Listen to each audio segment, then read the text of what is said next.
오늘 여러분과 함께 은혜 받을 말씀은 성탄의 참된 의미는 무엇인가?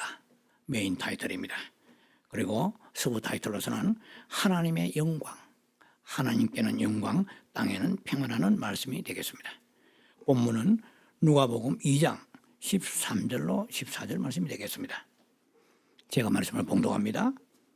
호련히 수많은 천군이 그 천사와 함께 하나님을 찬송하여 이르되 지극히 높은 곳에서는 하나님께 영광이요 땅에서는 하나님이 기뻐하신 사람들 중에 평화로다. 오늘 성탄절 메시지의 주제는 하나님께는 영광이요 땅에는 평화라는 말씀이 되겠습니다. 자, 오늘은 여러분들이 아시다시피 뜻깊은 성탄절입니다. 한마디로 이 날은 예수님께서 탄생하신 날인데요, 하나님이 사람 되신 날입니다. 말씀이 육신이 되어서 오셔서 죄 많은 인간의 그 형상과 육체를 입으시고 세상 죄를 구속하시기 위해서 탄생하신 날입니다. 이 해마다 성탄절이 되면은 설교자들이 인용하는 하나의 예화를 소개해 드리겠습니다.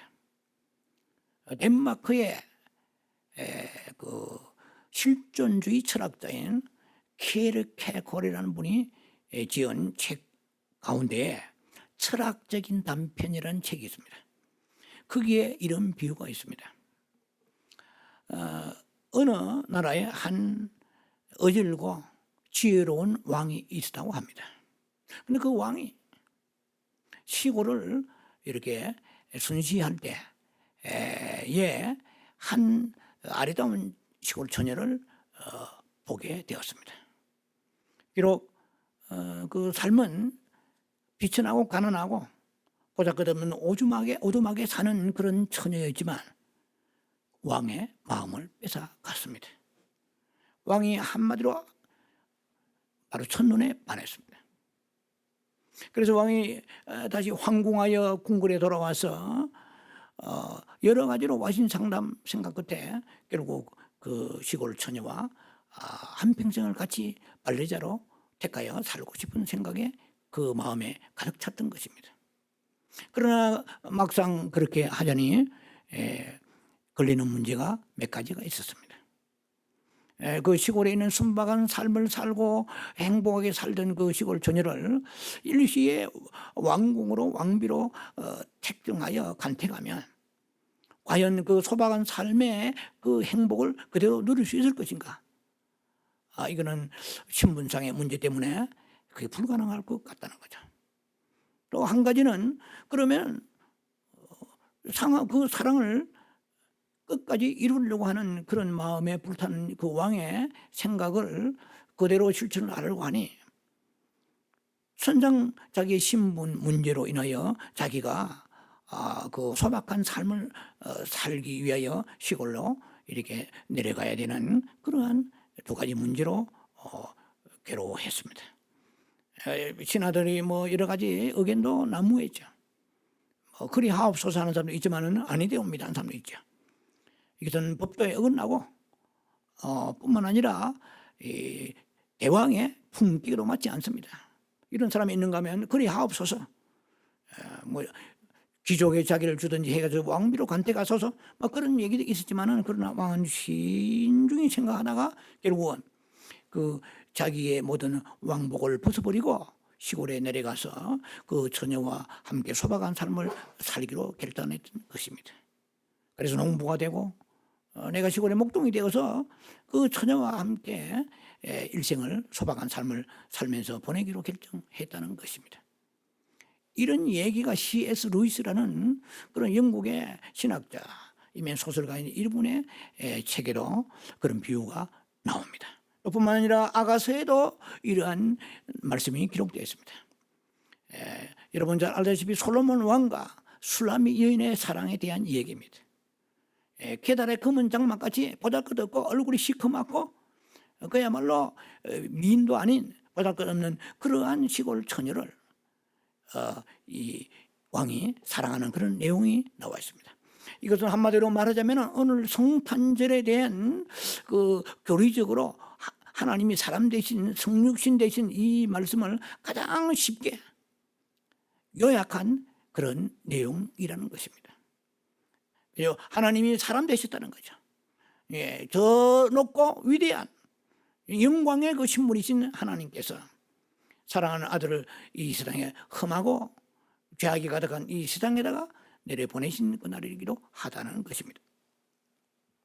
자, 성탄의 의미는 우리가 이미 다 알고 있습니다만은 인간이 모든 죄악으로 인하여 멸망할 수밖에 없는 그런 처참한 상황에 놓여 있는데 하나님께서 하늘 보좌를 포기하시고 그 왕의 이야기는 예수 그리스도의 이야기입니다. 바로 그래서 하늘에 있는 그 모든 부귀 영광을 다 영광을 포기하고 버리시고 이 땅으로 내려오신 날이기도 합니다. 우리가 세상의 입장에서 보면은 기쁘다 구주 오셨네, 만백성 맞아라, 정말 우리가 기쁘고 즐겁고 행복한 찬양하는 그런 날이기도 하지만은, 그러나 가만히 생각해 보면 하나님 아버지 입장에 생각해 보면 또 생각이 달라질 수 있습니다. 사랑하시는 당신의 독생 성자를 이 죄 많은 세상에다가 사지로 보내시는 것입니다. 십자가에 그것도 죽으셔야 되는 그런 예수님의 생애를 하나님 아버지가 아시지만은, 그러나 우리를 구원하시기 위해서 이 땅에 보내신 이 날은 하나님의 입장에서 보면은 슬픔의 날이기도 하고 고통의 날이기도 할 수 있는 것입니다. 우리가 성탄절에서 마냥 즐겁고 행복한 그런 마음만 가져서 되는 것이 아니고, 그렇다고 해서 우울하고 우리가 멜랑콜리한 불행한 그런 주간을 보내는 것이 아니라 하나님의 말로 닿았으면 그 사랑을 한번 깊이 묵상해보는 시간이 되어야 하는 것이 성탄절의 의미가 있지 않겠나 생각해 봅니다. 자, 그래서 오늘 성탄절의 의미를 좀 더 우리가 세분해서 세 가지로 나누자면은, 첫 번째, 성탄의 참된 의미는 성경의 말씀대로 큰 기쁨의 좋은 소식이에요. Great joy. News of great, good news of great joy. 아주 큰 기쁨의 좋은 소식이 날이 바로 성탄절에 참된 의미가 있다는 것입니다. 누가복음 2장 10절에 큰 기쁨의 좋은 소식을 너희에게 전하노라 그랬어요. 큰 기쁨의 좋은 소식이 무엇입니까? 그게 바로 누가복음 2장 11절에 답이 나와 있어요. 오늘날 다윗의 동네에 너희를 위하여 구주가 나셨으니 곧 그리스도 주시니라. 구주가 베들레헴에 태어난 그 날이 바로 큰 기쁨의 좋은 소식이 들려온 날이라는 것입니다. 여러분, 베들레헴에 아기 예수 태어나신 거 모르는 사람이 없습니다. 기독교인은 다 압니다. 이방인도 다 알고 있는 사실입니다. 우리가 한 세상 살아가느라 보면 굿뉴스도 있지만 배드뉴스도 있습니다. 흉한 일도 있고 길한 일도 있습니다. 우리가 즐거운 그런 소식이 살다 보면 우리에게 삶을 고무시키고 우리를 역동적으로 희망을 주고 기쁨을 주기도 합니다. 지난 한 해 동안에 여러분들이 기쁜 소식을 얼마나 접해왔습니까? 혹은 여러분 생애 속에 기쁜 소식이 얼마나 있었습니까? 그러나 어떠한 좋은 기쁜 소식이라 할지라도 예수님이 이 땅에 우리 죄 때문에 죽으시기 위해서 오신 이 소식만큼 우리 영혼의 기쁜 소식이 있을 수가 없는 거예요. 능가할 수가 없다는 것입니다. 왜냐하면 우리가 사망과 지옥의 문턱에서 죄 사슬에 묶여서 소망 없는 삶, 희망 없는 삶, 먹고 마시고 무엇을 먹을 것인가 마실 것인가, 이것이 우리의 삶의 목표였습니다. 영원한 그 나라에 대한 눈도 열리지 않았고 거기에 대한 어떤 소망도 없었습니다. 한마디로 말하자면 그리스도 밖의 사람입니다. 이것을 외인이라고 합니다. 그런데 이제 예수님이 이 땅에 오셨음으로 인하여 우리의 삶에 완전히 터닝 포인트가 여기서부터 주어지게 된 것입니다. 이 사실이 바로 복음의 기쁜 소식입니다.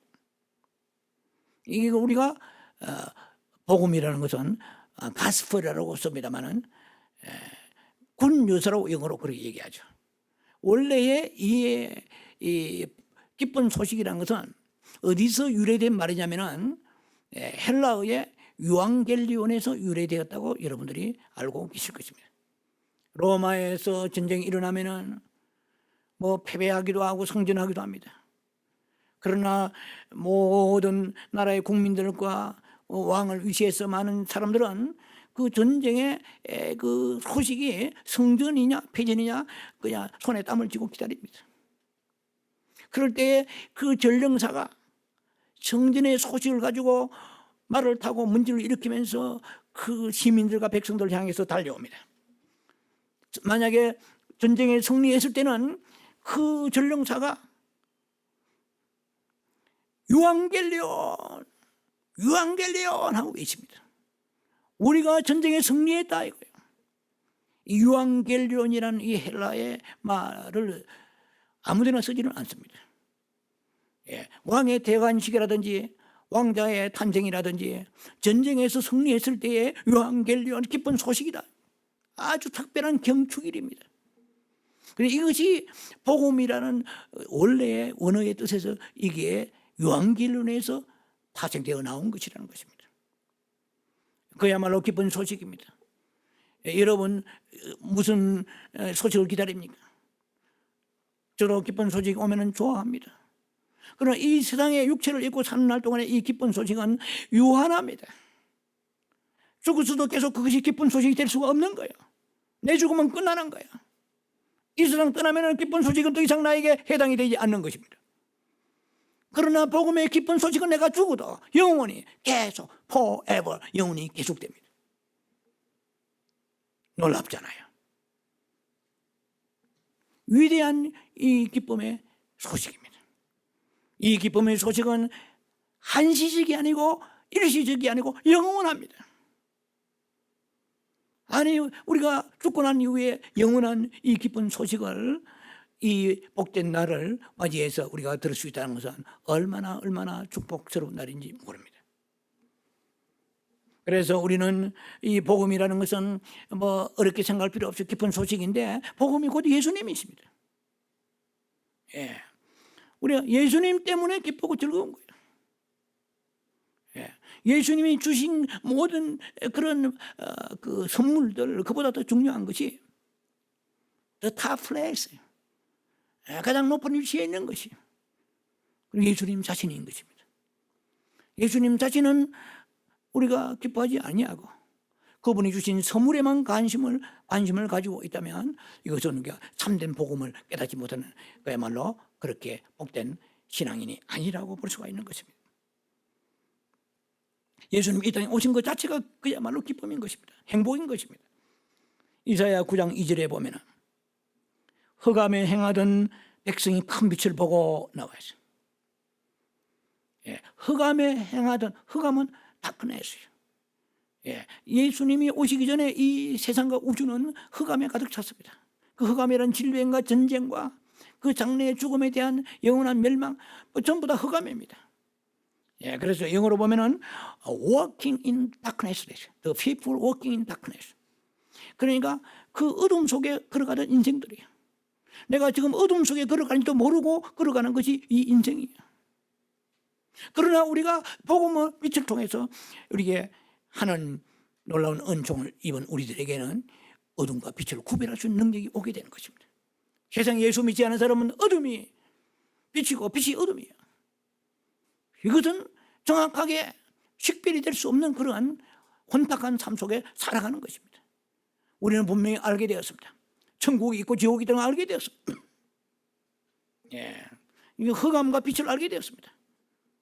빛은 예수님 자신이십니다. 요한복음 1장에 보면 예수님이 어디서 빛을 비춰주시니까 내가 죄인이구나, 지옥이 있구나, 천국도 있구나, 이래 살아야 되겠나, 이걸 깨닫게 되는 것이죠. 그러나 세상에는 빛, 물리적인 빛, 인공적인 빛, 이러한 자연의 빛을 받은 사람은 이 영의 세계에 비춰주는 빛을 받지 않았기 때문에 우리가 앞으로 나아갈 길을 모르는 거예요.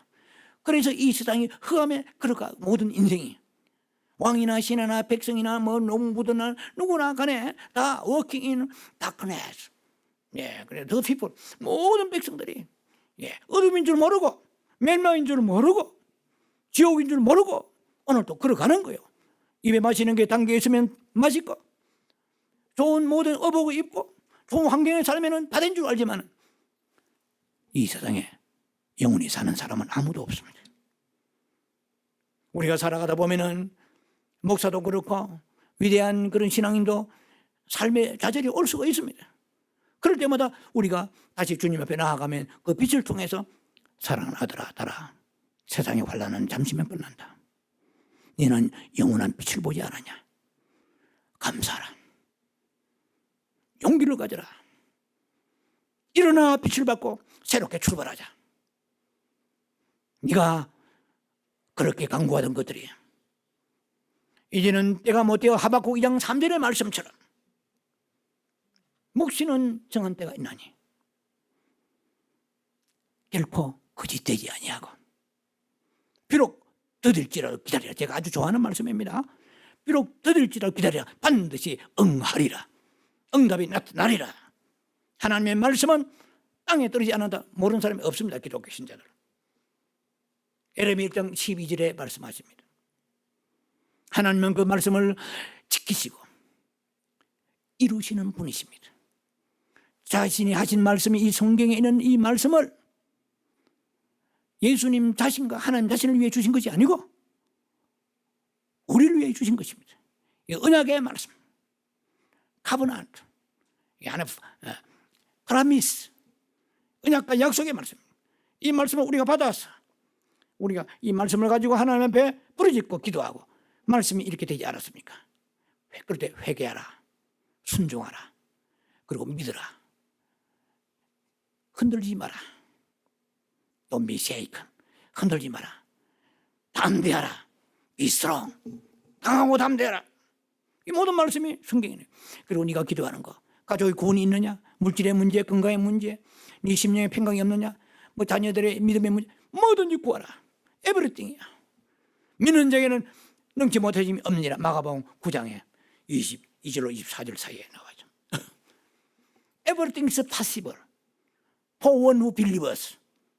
믿는 자에게는 능치 못하심이 없느니라. 목사님, 그런데 믿어도 안 되네요. 그래서 시편 40편 1절에 I waited patiently for the Lord. 내가 기다리고 기다리는데 어떻게 인내하며 기다렸더니 마침내 주께서 He turned me, 돌아서면서 귀를 기울이시고 He heard my cry, 내 부르짖음을 들으시도다. 할렐루야. 할렐루야. 이 성탄절에 예수님이 우리 영혼만 살짝 건지시고 다른 건 네 알아서 해라, 이런 성탄절이 아니에요. 이건 전인의 구원이죠. 구원의 깊은 의미가 레스큐, 릴리프, 세이브, 뜻이 많습니다. 구조하고 해결하고 응답하시는 하나님. 하나님이 살아계시지 않는다면 이 김 목사도 이렇게 고생하며 예수 믿을 필요가 없는 것입니다. 고난의 길 갈 필요가 없는 것입니다. 얼마든지 세상의 라이선스를 가지고 나갈 길이 얼마든지 많습니다. 그러나 천금을 준다 그래라. 누가 왕관을 준다 그래라. 저는 집어던져 버리겠습니다. 이 길은 소망의 길이요, 이 길은 생명의 길입니다. 여호와는 나의 빛이요 나의 생명입니다. 나의 구원입니다. 시편 27편 1절 The Lord is my light, The Lord is my salvation. 내가 무엇을 두려하려? Whom I fear, whom I afraid. 내가 누구를 두려하려? Be strong, 담대하라. 네가 환난을 당하나 내가 세상을 이겼노라. 환난을 당할 수가 있다. 이 많은 주님의 뜻이 계시기 때문에 환난이 올 수가 있습니다. 육체의 환난, 자녀의 환난, 가정의 환난, 남편 아내의 환난, 그 다음에 이웃과의 관계의 환난, 여러 가지 환난이 가득 찬 세상입니다. 환난 받지 않고 살아왔던 사람은 성경에 아무도 없습니다. 오히려 위대한 그러한 믿음의 삶에서 환난이 많았습니다. 다윗이 그랬습니다. 요셉이 그랬습니다. 베드로도 마찬가지입니다. 바울도 마찬가지입니다. 그래서 환난 때문에 내가 잘못 가고 있는가, 잘못 믿고 있는가가 아닙니다. 예, 하나님이 사랑하는 자녀들에게는 징계가 있다고 여러분 히브리서 12장에 말씀 보면 잘 나와 있습니다. 오히려 사랑이 없는 자에게는 징계가 없습니다. 그것은 신학적으로 말하면 유기된 자입니다. 버린 자입니다. 환난을 줘봐야 돌아오지도 않고 환난을 줘봐야 깨닫지도 못하는 그 인생에게는 좀 세상 말로 해볼게요. 잘 먹고 잘 살아라. 하나님 일반적인 은총이 그들에게는 임하겠지만 구속의 특별한 은총은 임하지 않는 것입니다. 그래서 믿음의 길로 가는 모든 사람들은 이 성탄절을 맞이해가지고 우리가 주님의 그 어둠에서 이 흑암에서 건져주시는 그 은혜를 감사하는데 그 흑암이 뭐냐는 것을 알아야 됩니다. 이것은 우리가 영원히 멸망하는 그런 사망이지만 뿐만 아니라 그것만이 됩니까? 여러분 영원 구원받고 그날로부터 팔자팔 뛰면서 밥도 안 먹고 계속 물만 마시고 평생 살 수 있습니까? 수백 리 길을 계속 걸어가며 살 수 있습니까? 며칠 못 삽니다. 하나님은 우리에게 모든 걸 예비하신 것을 다 포함해서 우리의 모든 흑암들이 물러가는 날이라는 것을 생각해야 됩니다. 그래서 우리가 말씀을 바로 건져 올려야 됩니다.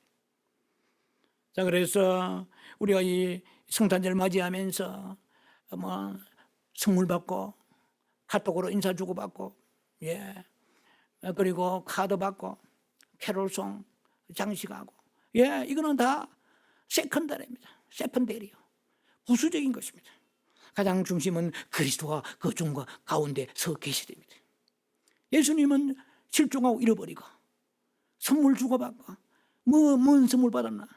아이고 참 값나가다 귀한 거다. 내가 바라던 걸 받았네. 할렐루야. 이것이 복된 성탄절입니까? 성탄 선물이 설령 없다 할지라도 좀 서운할지 몰라도 그러나 거기에 집착하면 안 되는 것입니다. 주님의 영원한 놀라운 그 기쁜 소식을 붙들어 안고 주님 앞에 나와서 우리는 감격의 이 성탄절을 맞이해야 됩니다. 두 번째로 하나님께 영광이 되는 이날이 바로 성탄절에 참 의미가 있는 것입니다. Glory to the Lord. 주님께 영광이. 14절에 보면은 지극히 높은 곳에, 이거는 보좌를 말합니다. 이 땅이 아니에요. 지극히 높은 곳에서는 하나님께 영광이요. 영광이라는 것은 헬라어로 아주 히브리어로 카보드입니다. 헬라어로는 독사, 영어로는 다 알겠지만은 글로리잖아요. 그런데 이 말은 카베드라는 히브리어 말 카베드라는 동사에서 파생되어서 온 말이 바로 카보드란 말입니다. 이 영광이라는 뜻이요. 그럼 영광이 성경에서 무슨 뜻으로 쓰여지냐?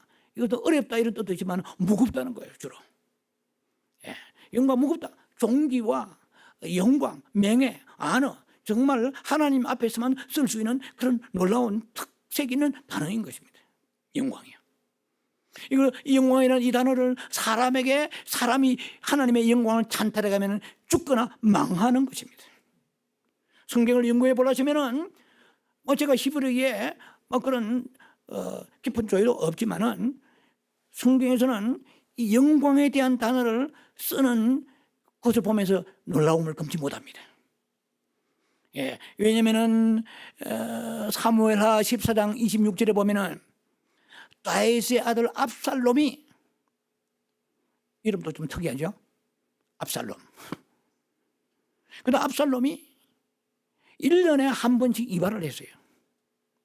한 번 머리를 깎으면 200세겔 했어요. 어디에? 사무엘하 14장 26절에. 또 왕의 저울로 따라보면 200세겔은 오늘날 환산하면은 약 11g입니다. 2.2kg. 그러면 미국식으로 파운드로 말하면 약 4.8에서 5파운드 가까이 머리털의 무게가 얼마나 무거워요. 그런데 그 히브리의 원어에는 그 저울에 달았더라, 머리털을 달았더라 이 말을 카베드라는 히브리 말을 썼습니다. 이거는 카베드는 무겁다는 뜻이거든요.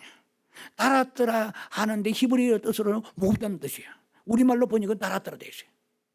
이해가 되세요? 그러니까 이 다윗의 아들 압살롬이 아버지의 왕위를 찬탈하겠던 거 기독교인들은 다 아는 거 있잖아요. 그런데 머리털이 얼마나 무성한지 글쎄요, 아마 상당히 자랑스럽게 생각했을 것입니다. 그러나 전투에 말 타고 달리다가 그 머리털이 나무채에 걸려가지고 죽고 말았습니다. 우리가 하나님께 영광이 가야 되는 것을 인간이 찬탈하게 되면 또 머리채 때문에 그가 완전히 멸망했다는 것은 아니지만은 그게 암시적으로 뭔가 들어있어, 묵시적으로 들어있는 거야. 자랑하지 말라는 거야. 네가 가지고 있는 뭐가, 네가 돈이 잘 벌어져? 자랑하지 말라. 네가 남보다 피부가 좋아? 자랑하지 말라. 네가 남보다 키가 커? 자랑하지 말라. 남보다 말을 잘해? 자랑하지 말라. 남보다 미모가 뛰어나? 자랑하지 말라. 남보다 가문이 좋아? 자랑하지 말라. 남보다 지식이 많아? 자랑하지 말라. 남보다 교회가 커? 자랑하지 말라. 영광이 하나님께만 돌아가야 되는데 은근히 이게 뭐 대머리 말이 머리에 벗겨진 것들이 말이야, 제 생각이야, 교만이 앞설 수가 있는 거예요. 하나님은 당신의 돌아갈 영광을 자기가 가져가서 무거운 것으로 하면은 짓눌려버려서 죽고 망하는 것입니다. 한 가지만 더 예를 들게요. 영광이라는 단어를 생각합니다. 하나님께 영광이 오늘 성탄절은. 그런데 사무엘상 4장 18절에 보면 엘리 제사장이 나옵니다. 나이가 98세예요. 제사장 생활을 40년 했어요. 블레셋과 전투가 일어났어요. 근데 홈리와 비느하스 두 아들이 아버지 제사장이면 잘못 자랐어. 그 제사 음식 들을 때마다 지가 갈고리를 찍어서 집어 먹어버려요. 이건 아주 큰 범죄기로 하지만 이렇게 되어 있습니다. 사무엘상 4장 18절에 블레셋과 전투가 일어나서 볶기를 빼앗기고 아들이 전쟁에 나갔어요. 그런데 홈리와 비느하스가 죽어버렸습니다. 볶기도 빼앗겼습니다. 그럼 98세 된 이 엘리 제사장이 이 소식을 듣고 의자에 앉아서 밖에서 졸았겠지 아마. 그리고 그 아들의 죽은 소식을 듣고 이스라엘 볶기를 블레셋을 뺏겠다 이런 소식을 들으면서 충격을 받아서 길바닥에 그냥 의자가 뒤로 넘어지면서 목이 부러져 죽어버렸어요. 그때 뭐라고 성경에 되면 he was heavy. 그는 he was fat. 그는 뚱뚱한 거야. 살이 너무 찐 거야. 너무 몸무게 많이 나간 거야. 이때 성경에서 he was heavy라는 우리의 NIV 성경 킹제임스는 heavy로 되어 있지만은 거기에 히브리에서는 뭐냐면은 카베드로 나왔어요. 무겁더라는 거예요. 그래서 목사님 그러면 체중 많이 나가면은 우리 저주받아 죽겠네 그런 뜻이 아니고 그 속에 뭔가 암시적으로 무거운 것은 좋지 않은 거야. 이해되십니까? 우리가 주님께 영광 돌려야 돼요. 전도 많이 하고 안수회가 사람 병이 났고 예언하고 왜 굉장하잖아요. 남이 같지 않은 거잖아요. 남은 다 교회가 부흥이 안 됐는데 교회 부흥되었다. 얼마나 좋겠어요. 그러나 그것이 그 무게가 내게 올 때 하나님이 쳐버리십니다. 이 성탄절에 하나님께 영광에 대해서 한번 묵상하라고 제가 드린 말씀이에요. 소돔의 죄가 무거웠더라. 그럼 카베도예요. 히브리어로. 무거운 카베도야. 하나님 앞에 우리가 영광들을 준비하세요. 할렐루야. 여러분 기도 응답이 옵니까? 자녀 놓고 가족 놓고 기도 응답이 되어서 구원받고 물질 문제 아니면은 이런 질병의 문제가 너무 많잖아요. 해결되었을 때 먼저 준비해야 될 것이 프라이어리티 우선순위가 주께 영광 돌리겠습니다. 주의 나를 불쌍히 여기서 해보 멀시오미 나를 불쌍히 여겨 주옵소서. 나는 평생 주께 영광 돌리다가 가겠나이다. 주여 응답하소서. 부르짖고 구하고 금식하며 나아가 하나님 앞에 기도하는 거 위대하고 아름다운 것입니다. 그러나 우리는 항상 준비해야 됩니다. 주께 영광 하늘에 영광 가득하소서. 주여 이사야 48장 11절에 내 영광을 다른 이에게 주지 않기를 원하노라. 시편 115편 1절에 주여 우리에게 영광 돌리지 마옵소서. 두 번이나 반복하고 있습니다. 우리에게 영광 돌리지 마옵소서. 주께만 영광을 가져가시옵소서. 주께만 영광 받으시옵소서. 할렐루야. 우리는 이 성탄절에 그냥 여러 가지 캐롤송이라든지 장식이라든지 이런 데 취해가지고 해롱해롱하면서 하나님께 영광 돌리는 생각하지 않는다면 회개하고 우리는 마음속 깊숙이 주여 영광 돌리는 삶을 살겠나이다. 자, 그런데 아들이 하나님의 아들이 십자가에서 그야말로 말하자면 능욕과 처참한 이 처형을 당하면서 사지로 죽으러 그렇게 보내는 그 날에 왜 하나님께서는 영광이라고 말씀하시는가? 천사들이 하나님께 영광이라고 했겠느냐는 거예요. 그 이유는 뭐냐는 거야. 아들이 죽으러 가는데 이 땅에 사지로 내려와서 십자가에 갈갈이 찢기면 죽으러 가시는 그날인데, 첫째는 왜 영광이냐? 하나님의 예언의 말씀이 이루어졌기 때문인 거예요. 할렐루야. 그래서 여러분들은요, 기도할 때 맹글짝으로 그냥, 죄송합니다, 이게 사투리인데요, 그냥 막 맹목주 나가서 막 필요한 거 구하지 마세요. 말씀을 붙잡으세요. 할렐루야. 말씀을 붙잡고 구하라 주실 것이요. 그럼 말씀에 이렇게 되어 있지 않습니까? 예, 먼저 그 나라 의를 구하라. 성경에는 무수의 약속이 되어 있어요. 엄청난 프라미스 약속이 되어 있습니다. 아까 제가 말씀드렸지만 좀 일찍 오고 늦게 오는 차이밖에 없어요. 그래서 제가 시편 40편 1절을 좋아합니다. I waited patiently. 예, 이것은 인내하면서 포도로도 주님 앞에 나와서 기다리라는 거예요. 좀 하다가 에이 이거 때려치워라 이러면은 하나만 합니다. 한 번 기도했으면 끝까지 묵시는 정한 때가 있으니까 때가 되면 이루리라. 예, 할렐루야. 할렐루야.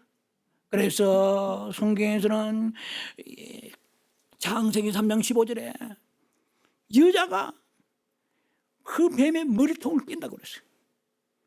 그 뱀 새끼는 그 여자의 발뒤꿈치를 문다고 그랬어요. 예수님 십자가에 못 박히고 이런 거잖아요.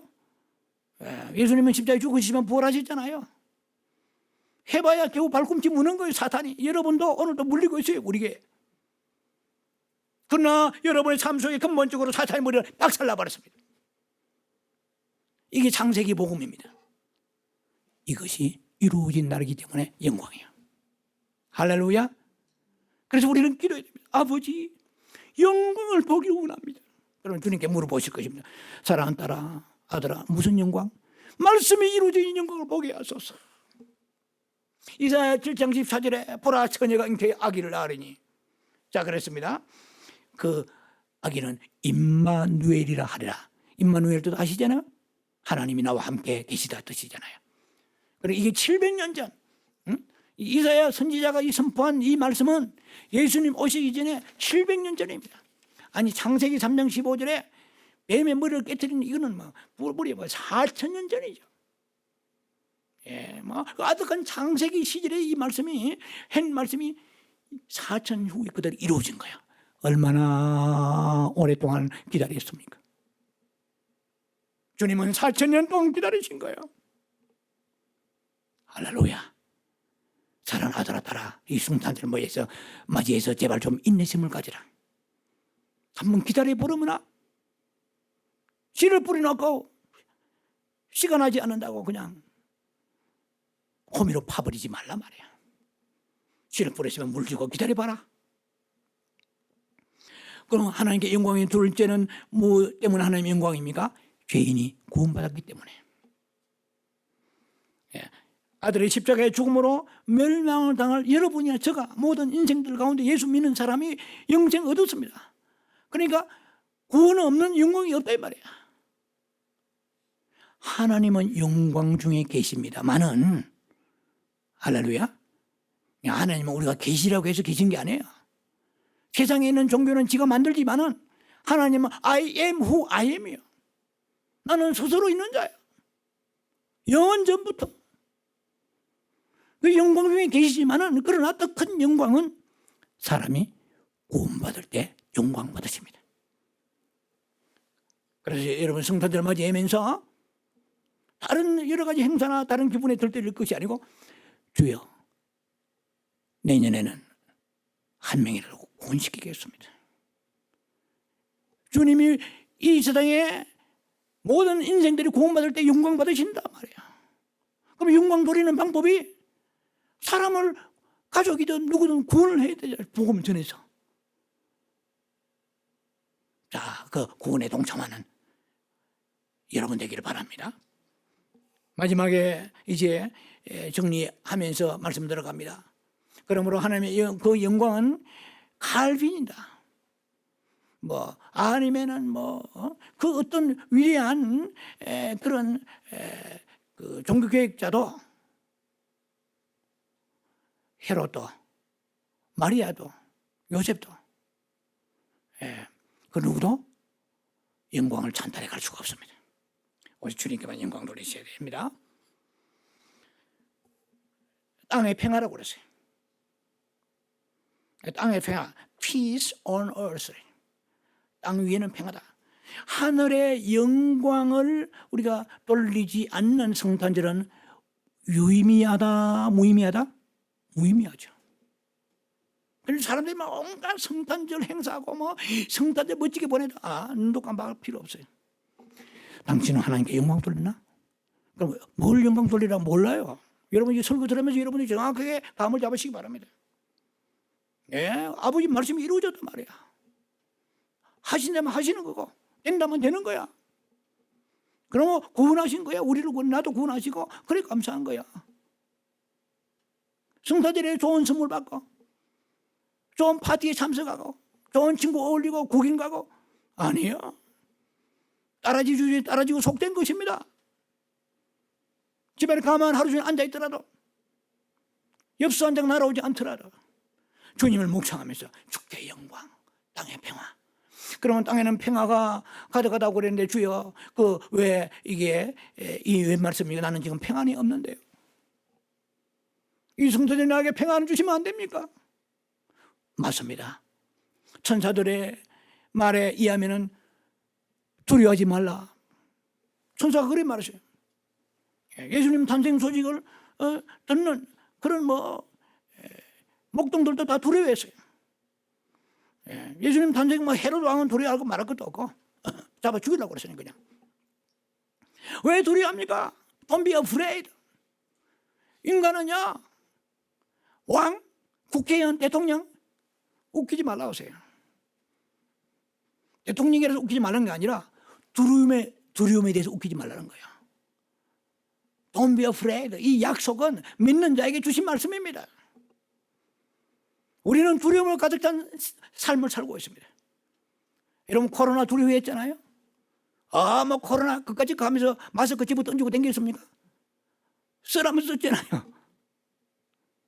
그래서 약도 틀어놓고요. 우리 두려움이 있습니다. 건강에 두려움, 생명에 두려움.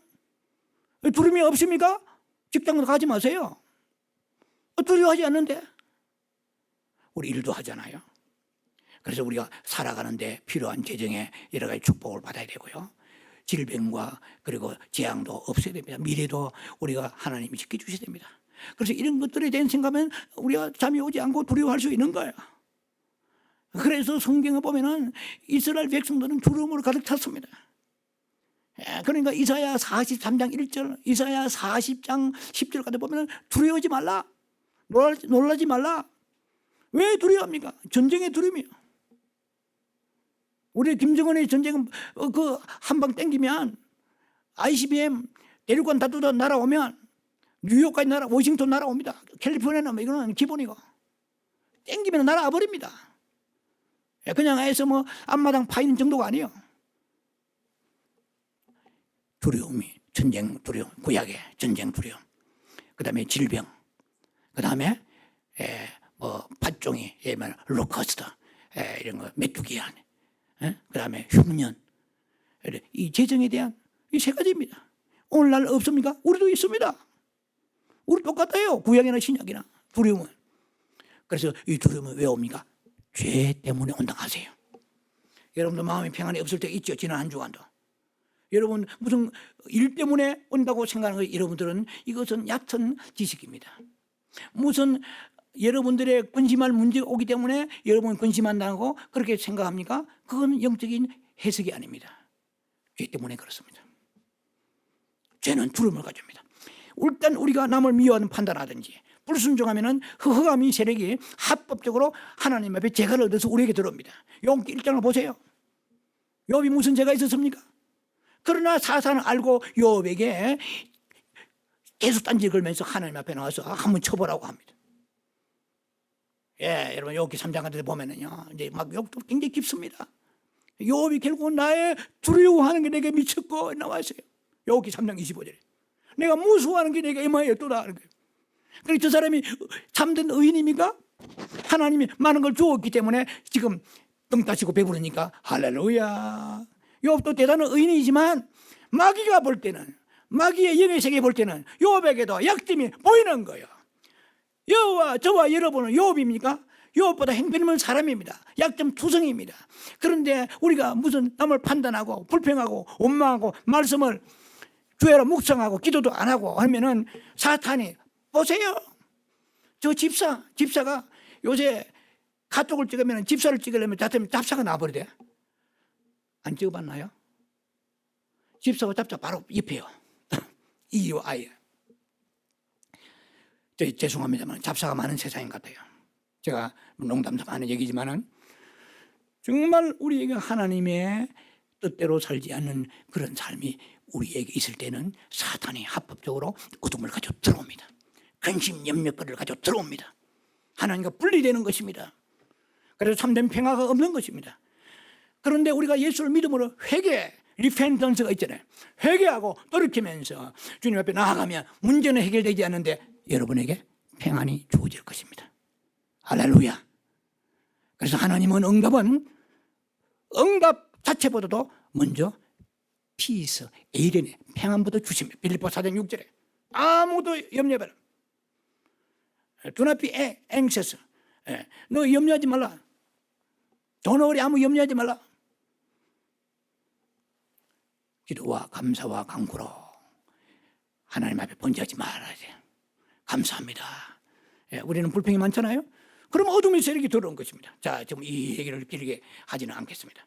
여러분들이 여러분들 해석하시기 바랍니다. 그래서 두려움이 오는 이 세상에 예수님이 오셔서 평강의 왕으로 오신 것입니다. 그래서 예수님이 맨 먼저 오실 때 내가 너를 잘 살게 하겠다. 내가 너 바로 천국 보내겠다. 이래 하지 않았습니다. 회개하라. 리펜턴스. 회개하라. 할렐루야. 회개해 먼저. 여러분들이 얼마나 자기도 모르게 지은 죄가 많습니까? 왜냐하면 너무 죄를 자주 짓다 보니까 죄가 죄인 줄 몰라요. 상습화 돼버린 거예요. 죄 중독이 돼버렸습니다. 그런데 평안이 없어요. 그러니까 문제만 해결하려고 하는데 그 문제 해결되면 또 다른 문제가 오는 거예요. 근본 문제를 해결하려면 죄의 문제가 해결이 됩니다. 예수님이 이 땅에 오시는 것은 그 죄를 대신 십자가 지신 거 아닙니까? 죄 때문에 십자가 지신 거예요. 그런데 그 죄를 우리가 또 지으면 되겠습니까? 그런데 성경은 땅에 평화라고 하는데 이 성탄절에 평화가 없어요. 마음속에. 없을 수 있습니다. 왜? 회개하라 말이에요. 리펜턴스. 여러 가지 하나님의 감사하자 불평한 것부터 죄를 기도하면서 새벽에 일어나 한번 기도해 보세요. 주질이 호박처럼 대롱대롱 열려가지고 죄가 열리게 되는 것을 발견하게 될 것입니다. 주의 감사가 없습니다. 헌신이 부족하고 충성이 부족합니다. 성령의 감동대로 살아가지 않았으면 전부 다 가득 찹니다. 이 성탄절 한번 우리가 생각하면서 돌이켜서 참된 평화를 주시옵소서. 예수님이 이 참된 평화의 십자가에 죽으시는데 죄를 가지고 죽으시는데 우리는 그 죄를 또 지으면 되겠습니까? 주여 평화가 임하게 해서 교도소에서 병원에서 환난 중에서 여러 공고한 여러 삶 속에 있는 사람이 이 성탄절에 유튜브 성도들도 있을 것이고 여러분도 있을 것입니다. Don't be afraid. 이사야 41장 10절이 제가 좋아하는 말씀입니다.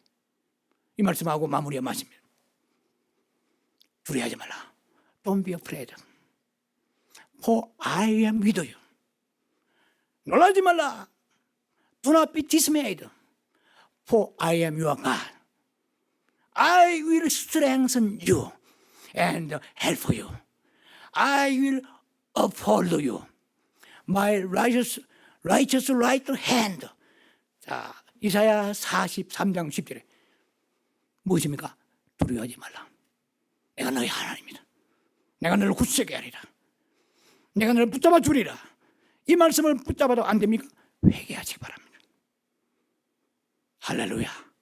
회개가 동반하지 않는 부르짖음은 이것은 하나님 보시기에 합당치 않는 기도인 것입니다.